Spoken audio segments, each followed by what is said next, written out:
नमस्कार, मैं हूं सत्यपाल और आप देख रहे हैं CWB हिंदी न्यूज। शक संवत 1947 विक्रम संवत 2082 आज श्रावण मास के कृष्ण पक्ष की त्रयोदशी तिथि और दिन मंगलवार है। तदनुसार अंग्रेजी तारीख 22 जुलाई सन 2025। सबसे पहले आज की सुर्खियां। लाडो लक्ष्मी योजना अपडेट। हरियाणा की 50 लाख महिलाओं के लिए खुशखबरी, हर महीने मिलेंगे 2100 रुपए। लाडो लक्ष्मी योजना से रिलेटेड आई नई अपडेट। हरियाणा में निकाय विभाग के 9158 पदों पर होने जा रही भर्ती, कैबिनेट ने दी हरी झंडी। Haryana CET exam update. Chairman बोले 25% सवाल हरियाणा से, OMR पर खुद भरना होगा रोल नंबर। हरियाणा के नए गवर्नर ने अंग्रेजी में शपथ ली। प्रदेश के 19वें राज्यपाल बने असीम घोष, पश्चिम बंगाल बीजेपी के अध्यक्ष रह चुके। मैच्योरिटी के बाद पैसे नहीं निकाले तो खाता फ्रीज होगा, इसके बाद पैसे नहीं निकलेंगे। जानिए क्या है post office small savings schemes के नए नियम। बड़ी खुशखबरी, गुरुग्राम में प्रॉपर्टी टैक्स पर मिलेगी 10% की छूट, 31 जुलाई तक करना होगा भुगतान। सोनीपत के गोहाना में खाद बीज की दुकानों पर छापेमारी, दुकानदारों में हड़कंप, बंद करके भागे। पंजाब और हरियाणा हाईकोर्ट में चपरासी की भर्ती निकली। 10वीं पास और कुकिंग डिप्लोमा वालों के लिए मौका, 75 पदों पर सीधी भर्ती होगी। 4 अगस्त तक कर सकते हैं आवेदन। हरियाणा में सीईटी में नकल नेटवर्क को तोड़ने के लिए आयोग पूरी तरह मुस्तैद। आगामी 26 और 27 जुलाई को आयोजित होने जा रही है परीक्षा। और उपराष्ट्रपति जगदीप धनखड़ ने इस्तीफा दिया। त्यागपत्र में लिखा, स्वास्थ्य कारणों से डॉक्टर की सलाह पर पद छोड़ रहा हूं। और अब खबरें विस्तार से। हरियाणा में 2 दिन बाद मानसून फिर से एक्टिव हो गया है। कुरुक्षेत्र, अंबाला, यमुनानगर और पंचकुला में हल्की से मध्यम बारिश हुई। यमुनानगर में हुई तेज बारिश के बाद जलभराव हो गया, जिससे कारें आधी डूबी हुई चलती हुई नजर आई। चंडीगढ़ स्थित मौसम विज्ञान विभाग के अनुसार प्रदेश में अब तक सामान्य से 29% ज्यादा बारिश दर्ज की गई है। सिरसा के 8 गाँव में तकरीबन 2000 एकड़ फसल बारिश से हुए जलभराव की वजह से खराब हो गई है, जिस वजह से किसानों ने उन पर ट्रैक्टर चला दिया। ये फसलें नरमा, ग्वार और मूंगफली की थी। वहीं 27 जुलाई तक मौसम पूर्वानुमान की बात करें तो 22 जुलाई को कई जिलों में भारी बारिश की संभावना जताई गई है, तो 23 जुलाई को कई स्थानों पर बारिश तो कुछ स्थानों पर भारी बारिश होगी। वहीं 24 जुलाई को अधिकतर स्थानों पर मध्यम बारिश की आशंका है। वहीं 25 और 26 जुलाई को छिटपुट बारिश होगी। 27 जुलाई को कुछ स्थानों पर हल्की बारिश की संभावना व्यक्त की गई है। आज यानी 22 जुलाई को हरियाणा के 9 जिलों अंबाला, पंचकुला, कुरुक्षेत्र, यमुनानगर, करनाल, पानीपत, फतेहाबाद, हिसार, भिवानी में येलो अलर्ट जारी किया गया है। इनमें 75 से 100% एरिया में गरज व चमक के साथ बारिश हो सकती है। तो वहीं कैथल, जींद, सोनीपत, रोहतक, चरखीदादरी, झज्जर, गुरुग्राम, रेवाड़ी, फरीदाबाद, पलवल, मेवात और सिरसा में 50 से 75% एरिया में बारिश के आसार बने रहेंगे। समग्र शिक्षा विभाग यमुनानगर में शैक्षिक स्वयंसेवक के पदों पर भर्ती के लिए आवेदन मांगे गए हैं। समग्र शिक्षा जिला यमुनानगर के तहत संचालित जिला यमुनानगर के विशिष्ट प्रशिक्षण केंद्रों सत्र 2025-26 पर special training for out of school children कार्यक्रम के अंतर्गत 7 से 14 वर्ष तक के बच्चों को विशेष प्रशिक्षण प्रदान करने के लिए शैक्षणिक स्वयंसेवकों को आबंध करने के लिए योग्य उम्मीदवारों से आवेदन आमंत्रित किए जाते हैं। इन पदों के लिए आवेदक 12वीं पास व बीएड या डीएड या स्पेशल बीएड, साथ ही न्यूनतम 50% और समकक्ष होना चाहिए। वहीं एस्टेट या सीटेट और उच्च शैक्षणिक योग्यता प्राप्त व शैक्षिक स्वयंसेवकों के अनुभवी अभ्यर्थियों को नियमानुसार वरीयता दी जाएगी। मैट्रिक स्तर पर हिंदी व संस्कृत अनिवार्य है। उम्मीदवारों को कोई भी आवेदन शुल्क जमा नहीं करना होगा। न्यूनतम आयु 18 वर्ष और अधिकतम आयु 42 वर्ष तय की गई है। आवेदन करने की आखिरी तिथि 30 जुलाई है। सैलरी 10,000 रुपए पर मंथ मिलेगी। जगदीप धनखड़ ने उपराष्ट्रपति पद से इस्तीफा दे दिया है। उन्होंने स्वास्थ्य कारणों को इस्तीफे की वजह बताया है। राष्ट्रपति को पत्र में उन्होंने लिखा, स्वास्थ्य की प्राथमिकता और चिकित्सकीय सलाह का पालन करते हुए मैं भारत के उपराष्ट्रपति पद से तत्काल प्रभाव से त्यागपत्र दे रहा हूं। पत्र में उन्होंने राष्ट्रपति को उनके सहयोग और सौहार्दपूर्ण संबंधों के लिए धन्यवाद दिया। साथ ही प्रधानमंत्री और मंत्रिमंडल को भी सहयोग के लिए आभार जताया। 2022 में जगदीप धनखड़ ने 14वें उपराष्ट्रपति पद के रूप में शपथ ली थी। 6 अगस्त 2022 को वे उपराष्ट्रपति के चुनाव में जगदीप धनखड़ ने विपक्ष की उम्मीदवार मार्गरेट अल्वा को हराया था। धनखड़ को कुल 725 में से 528 वोट मिले थे, जबकि अल्वा को 182 वोट हासिल हुए थे। बता दें कि 18 मई 1951 को झुंझुनू जिले में साधारण किसान परिवार में पैदा हुए जगदीप धनखड़ की शुरुआती शिक्षा गांव में हुई। 17 साल के जगदीप धनखड़ को राष्ट्रपति रामनाथ कोविंद ने 30 जुलाई 2019 को बंगाल का 28वां राज्यपाल नियुक्त किया था। वे 1989 से 1991 तक राजस्थान के झुंझुनू से लोकसभा सांसद रहे। 1989 से 1991 तक वीपी सिंह और चंद्रशेखर की सरकार में केंद्रीय मंत्री भी रहे। बता दें कि 25 जून को उत्तराखंड में एक कार्यक्रम के बाद जगदीप धनखड़ की अचानक तबियत बिगड़ गई थी। उन्हें तुरंत नैनीताल राजभवन ले जाया गया, जहां डॉक्टर ने उनका चेकअप किया। धनखड़ नैनीताल में कुमाऊं यूनिवर्सिटी के गोल्डन जुबली समारोह में बतौर चीफ गेस्ट पहुंचे थे। कार्यक्रम खत्म होने के बाद जगदीप धनखड़ पूर्व सांसद महेंद्र सिंह पाल के कंधे पर हाथ रखकर बाहर निकले। करीब 10 कदम चलने पर धनखड़ के सीने में अचानक दर्द उठा। पूर्व सांसद महेंद्र पाल और सुरक्षा कर्मियों ने उन्हें संभाला था। हरियाणा में शहरी स्थानीय निकाय विभाग द्वारा खाली पदों को भरा जाएगा। रैशनलाइजेशन की प्रक्रिया के बाद विभाग ने खाली पदों को भरने की प्रक्रिया शुरू करते हुए प्रस्ताव वित्त विभाग के पास भेज दिया गया है। इसे कैबिनेट की तरफ से मंजूरी मिल चुकी है। वित्त विभाग की हरी झंडी मिलते ही आने वाले कुछ महीने के अंदर निकाय विभाग में 9,158 पदों पर भर्ती की जाएगी। वर्तमान में शहरी स्थानीय निकाय विभाग में 31,533 स्वीकृत पद हैं। राज्य के सभी 22 जिलों में 87 निकाय संस्थाएं हैं। निकाय विभाग में कर्मचारियों की कमी बनी हुई है। शहरी क्षेत्रों का विस्तार हुआ है, मगर कर्मचारी अभी भी कम है। इससे निकायों के काम पर प्रभाव पड़ रहा है। संपत्ति कर इकट्ठा करने से लेकर सफाई कर्मचारियों की कमी का सामना विभाग को करना पड़ रहा है। निकाय विभाग की योजना है कि अनावश्यक पदों को खत्म किया जाए और आवश्यकता के मुताबिक अधिकारी व कर्मचारियों के खाली पदों को भरा जाए। ग्रुप ए और ग्रुप बी के पदों को लोक सेवा आयोग यानी HPSC और ग्रुप सी और ग्रुप डी के पदों को भरने के लिए हरियाणा कर्मचारी चयन आयोग यानी HSSC को ब्यौरा भेजा जाएगा। पूरी प्रक्रिया में 6 से 10 महीने तक का समय लगने के आसार नजर आ रहे हैं।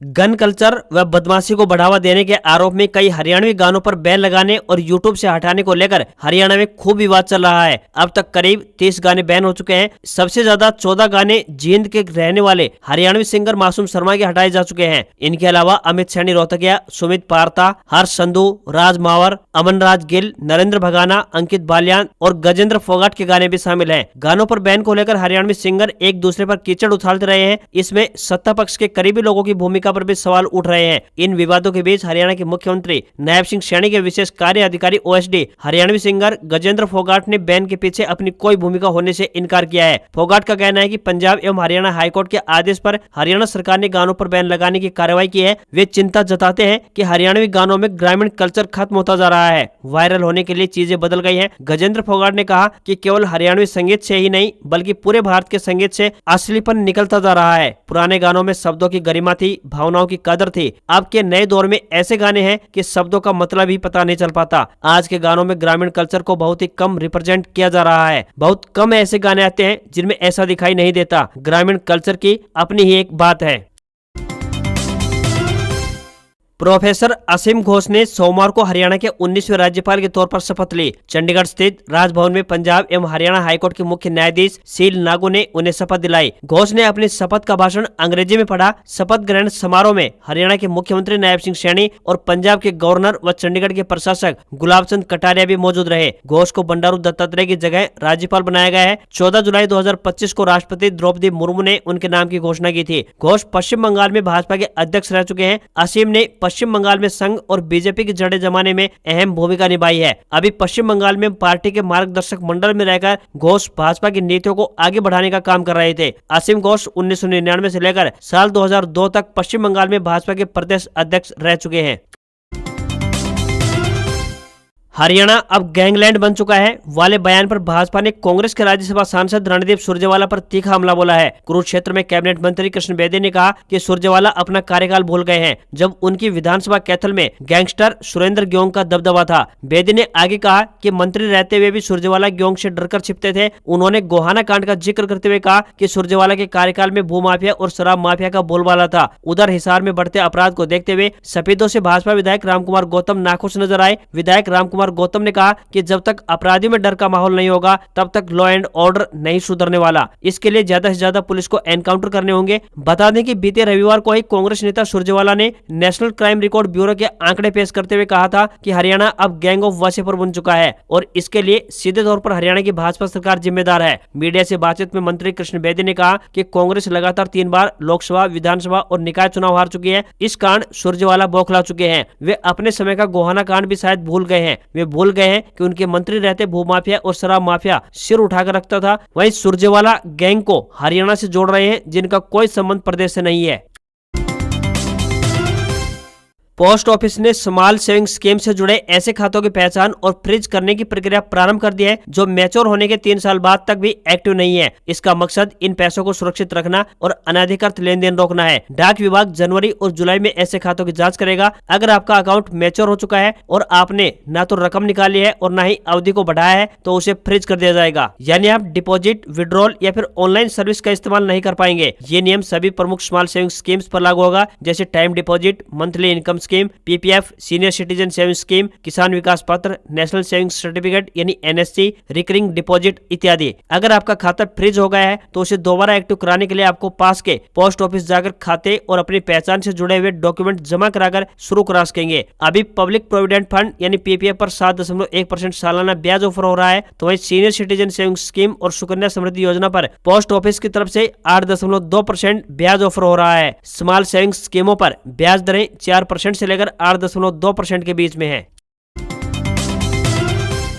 गुरुग्राम शहर से लोगों के लिए एक राहत भरी खबर सामने आई है। यहाँ नगर निगम ने वित्त वर्ष 2025-26 के प्रॉपर्टी टैक्स भुगतान पर 10% की छूट का लाभ देने का ऐलान किया है। इसी महीने की 31 तारीख तक अपनी संपत्ति का सेल्फ सर्टिफिकेशन पूरा कराकर संपूर्ण टैक्स भुगतान ऑनलाइन माध्यम से करने वाले प्रॉपर्टी मालिक इस छूट के लिए हकदार होंगे। गुरुग्राम नगर निगम आयुक्त प्रदीप दहिया ने बताया कि टैक्स भुगतान की इस प्रक्रिया को पूरी तरह से ऑनलाइन, पारदर्शी और आसान बनाया गया है ताकि लोगों को सरकारी कार्यालयों के चक्करों से छुटकारा मिल सके। उन्होंने प्रॉपर्टी मालिकों से अपील करते हुए कहा कि वे समय रहते इस योजना का लाभ उठाएं और लास्ट डेट के इंतजार में न बैठें। निगम आयुक्त ने कहा कि प्रॉपर्टी टैक्स की रकम से ही शहर में मूलभूत सुविधाएं जैसे जलापूर्ति, पक्की सड़कें, सीवर सिस्टम, स्ट्रीट लाइटें इत्यादि का बुनियादी ढांचा मजबूत करने में मदद मिलती है। इसलिए प्रॉपर्टी टैक्स का भुगतान न केवल जिम्मेदारी बनती है बल्कि शहर के विकास के योगदान के लिए भी निर्णायक साबित होता है। प्रदीप दहिया ने बताया कि इस संबंध में किसी भी तरह की सहायता या फिर विस्तृत जानकारी हासिल करने के लिए नागरिक नगर निगम की हेल्पलाइन नंबर 1800-180-1817 पर संपर्क कर सकते हैं या फिर नजदीकी नागरिक सुविधा केंद्र पर विजिट कर सकते हैं।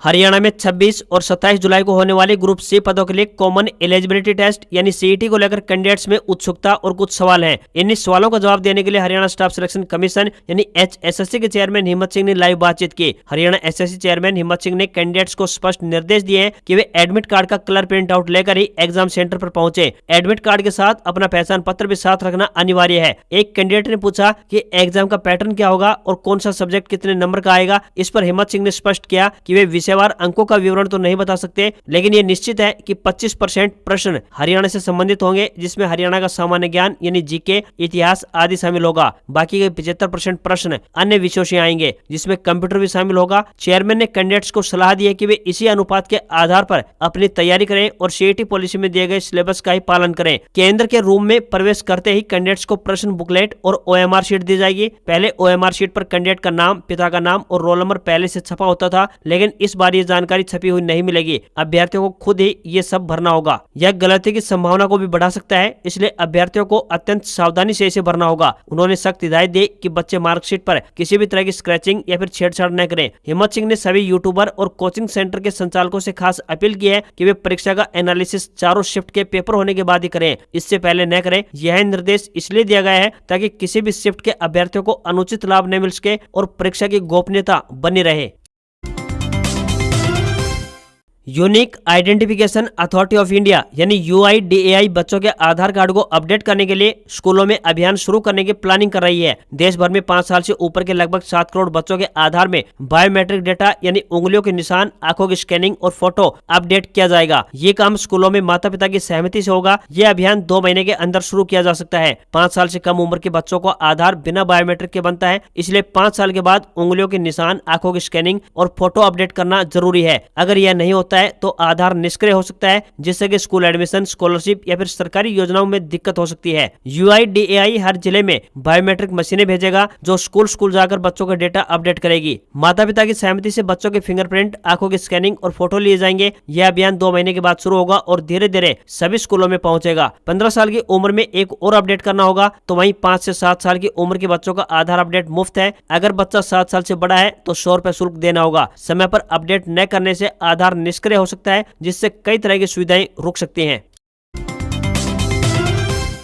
सोनीपत के गोहाना में सीएम फ्लाइंग और कृषि विभाग की संयुक्त टीम ने खाद बीज की दुकानों पर छापेमारी कर 2 दुकानों में स्टॉक से जुड़ी गड़बड़ियां पकड़ी हैं। गौरव फर्टिलाइजर में 420 यूरिया बैग गायब मिले, जबकि गोयल खाद बीज भंडार में बिना रजिस्टर के 500 डीएपी बैग मिलने पर दोनों दुकानदारों को नोटिस जारी किए गए हैं। कार्रवाई के डर से कुछ दुकानदार दुकानें बंद करके भाग गए। जवाब संतोषजनक न मिलने पर विभागीय कार्रवाई और जुर्माने का भी प्रावधान रहेगा। जाँच अभियान की अगुवाई सीएम फ्लाइंग की ओर से राजेश और महावीर ने की, जबकि कृषि विभाग से निरीक्षक राकेश हुड्डा मौजूद रहे। राकेश हुड्डा ने बताया कि जांच के दौरान 2 दुकानों में स्टॉक में भारी गड़बड़ी मिली है। एक दुकान में स्टॉक रजिस्टर के मुताबिक यूरिया की कमी मिली, जबकि दूसरी दुकान में स्टॉक एंट्री ही नहीं की गई थी। गौरव फर्टिलाइजर नामक दुकान में पीओएस मशीन में 982 यूरिया बैग दर्ज थे, लेकिन मौके पर केवल 562 बैग ही मिले। दुकानदार 420 बैग के स्टॉक का हिसाब नहीं दे सका। इस पर कृषि विभाग ने उसे नोटिस जारी कर जवाब मांगा है। संतोषजनक जवाब नहीं मिलने पर जुर्माना और अन्य कार्रवाई की जाएगी। कृषि विभाग ने स्पष्ट किया है कि जांच में किसी भी प्रकार की गड़बड़ी या लापरवाही सामने आती है तो संबंधित दुकानदारों पर जुर्माना सहित लाइसेंस रद्द करने तक की कार्रवाई की जा सकती है। किसानों को खाद समय पर और पारदर्शी तरीके से मिले, इसके लिए अब पूरे जिले में जांच अभियान चलाया जाएगा।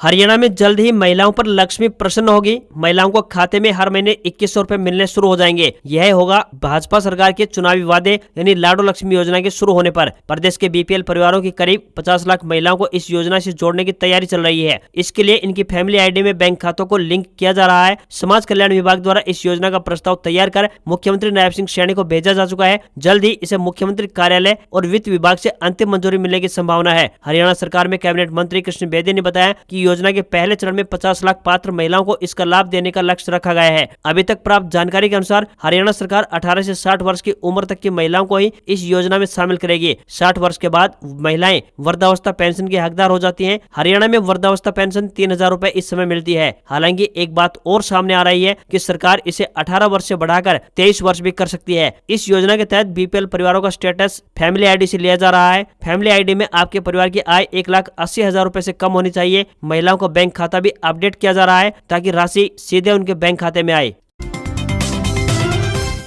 पंजाब और हरियाणा हाईकोर्ट चंडीगढ़ ने साल 2025 में 84 पदों पर भर्ती का एक नोटिफिकेशन जारी किया है। कुल 75 पदों पर यह सीधी भर्ती होने जा रही है। इसके लिए आवेदन प्रक्रिया शुरू हो चुकी है और अंतिम तिथि 4 अगस्त 2025 निर्धारित की गई है। भर्ती में शामिल होने के लिए अभ्यर्थियों के पास न्यूनतम शैक्षणिक योग्यता 10वीं पास होनी चाहिए। इसके साथ ही अभ्यर्थी के पास कुकिंग या क्लिनरी आर्ट्स में 1 वर्ष का डिप्लोमा और कम से कम 3 वर्ष का व्यावहारिक अनुभव होना अनिवार्य है। यह अनुभव होटल, रेस्टोरेंट या फिर किसी सरकारी विभाग में मान्य होगा। चयनित अभ्यर्थियों को लेवल 1 के अंतर्गत 16,900 रुपए से लेकर 53,500 रुपए तक का वेतनमान मिलेगा। सामान्य व बाहरी राज्य के अभ्यर्थियों के लिए 700 रुपए फीस देनी होगी। तो पंजाब, हरियाणा व चंडीगढ़ के SC, ST व BC और पूर्व सैनिक अभ्यर्थियों के लिए 600 रुपए शुल्क का भुगतान ऑनलाइन माध्यम से किया जाना है। भर्ती के लिए आयु सीमा की बात करें तो 18 वर्ष से लेकर 27 वर्ष निर्धारित की गई है। ये आयु 4 अगस्त 2025 को आधार मानकर तय की जाएगी। किसी भी श्रेणी के अभ्यर्थियों को आयु सीमा में छूट नहीं दी जाएगी।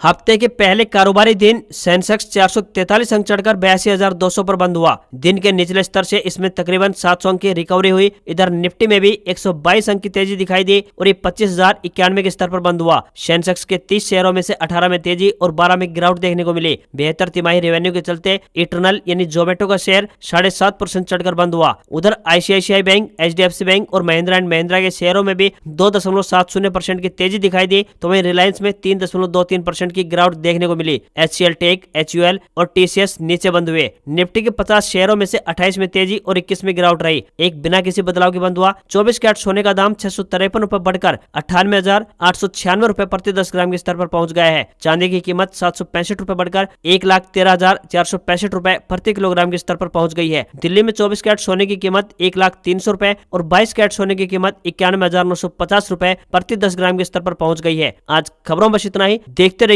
आपका अपना हरियाणा का सबसे बेहतरीन news channel CWB Hindi news. नमस्कार। इसी आशा के साथ आपका दिन शुभ रहे।